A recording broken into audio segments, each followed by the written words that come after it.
نبی اکرم صلی اللہ علیہ وسلم نے جب اپنی دعوت کا آغاز کیا تو کفر کی صفوں میں تشویش کی لہر دوڑ گئی۔ اس کے نتیجے میں مشرکین مکہ نے آن حضور صلی اللہ علیہ وسلم اور آپ کے مٹھی بھر صحابہ و صحابیات کو ناقابل بیان آزمائشوں میں ڈال دیا، مگر مشکل ترین حالات کے باوجود ان کے ایمان کی حرارت کبھی ماند نہ پڑی۔ سرداران قریش کے یہودان مدینہ کے ساتھ دوستانہ تعلقات تھے۔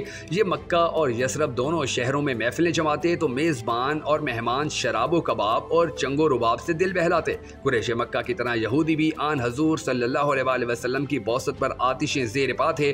بزم خویش وہ سمجھتے تھے کہ آخری نبی بنی اسرائیل میں سے آئے گا۔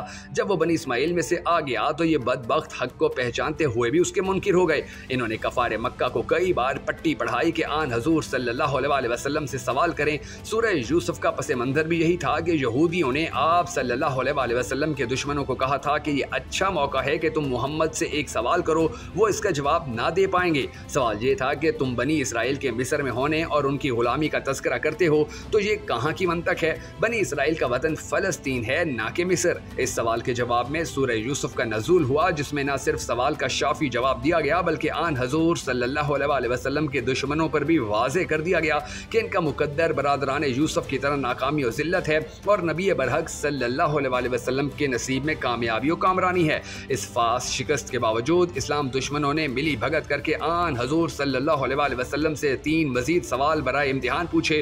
یہودیوں نے کفار مکہ سے کہا کہ محمد سے 3 سوال کرو، وہ جواب نہیں دے سکے گا اور اس کی ناکامی سارے عرب میں مشہور ہو جائے گی۔ وہ 3 سوال یہ تھے کہ اصحاب کہف کون تھے، قصہ موسیٰ و خضر علیہ السلام کی حقیقت کیا ہے اور ذوالقرنین کون تھا۔ اہل عرب کے کہانی، قصے، تاریخ اور شعر و ادب ان تینوں موضوعات کے بارے میں مکمل طور پر خاموش تھے۔ البتہ یہود و نصارہ کی کتب میں ان کا تذکرہ موجود تھا، چونکہ مشرکین کا خیال تھا کہ محمد صلی اللہ علیہ وسلم خود یہ مضامین گھڑتے ہیں یا کسی دوسرے انسان سے سیکھ کر بیان کرتے ہیں، اس لیے وہ اس نوعیت کے سوالات کرتے رہتے تھے۔ ان کا ذم باطل یہ تھا کہ آپ صلی اللہ علیہ وسلم کسی سے پوچھیں گے تو آپ صلی اللہ علیہ وسلم کا راز فاش ہو جائے گا۔ اللہ تعالیٰ نے نہ صرف ان تینوں سوالوں کے جواب دیا ہے بلکہ پہلے بیان کردہ سوال کی طرح تینوں سوالوں کے جواب میں معادین اسلام کو بے نقاب بھی کر دیا ہے۔ تینوں واقعات میں عبرت کے پہلو بھی ہیں اور اللہ کے فرما بردار اور نافرمان لوگوں کے کردار کا موازنہ بھی۔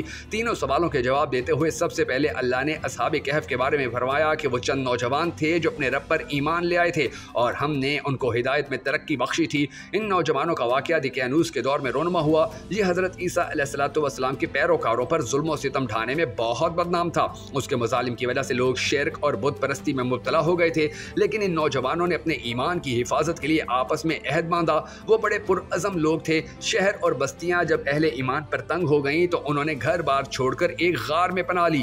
وہاں انہوں نے اللہ سے دعا مانگی کہ اے پروردگار، ہم کو اپنی رحمت خاص سے نواز اور ہمارے معاملے کو درست کر دے۔ چنانچہ اللہ نے انہیں سال ہر سال اس غار میں گہری نیند سلائے رکھا۔ یہودیوں کا سوال یہ بھی تھا کہ ان کے قیام غار کی یہ مدت کتنی تھی۔ اللہ نے فرمایا کہ یہ طویل مدت تھی، لیکن اہم بات یہ نہیں ہے کہ اس مدت کا تعین کیا جائے، نہ ہی یہ اہم ہے کہ ان کی تعداد پر بحث کی جائے۔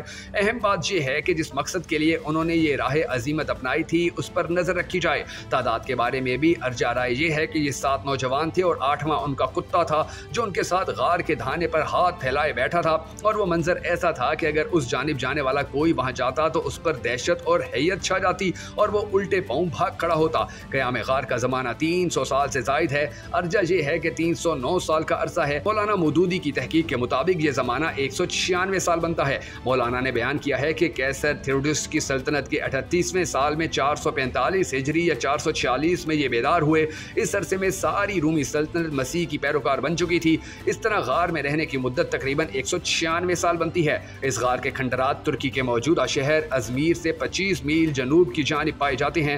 اللہ تعالیٰ فرماتا ہے کہ جب یہ لوگ غار میں سوئے ہوئے تھے تو ہم انہیں دائیں بائیں کروٹ بدلواتے رہتے تھے، اور سورج بھی جب نکلتا تو ان کے غار کو چھوڑ کر دائیں جانب چڑھ جاتا اور جب غروب ہوتا تو ان سے بچ کر بائیں جانب اتر جاتا۔ ان لوگوں کو اللہ نے ایک معجزہ قرار دیا ہے۔ جب سال ہا سال کے بعد یہ بیدار ہوئے اور کھانا حاصل کرنے کے لیے اپنے کسی ساتھی کو شہر بھیجا تو اس کے پاس جو سکہ تھا اسے دیکھ کر نان بائی چونک اٹھا۔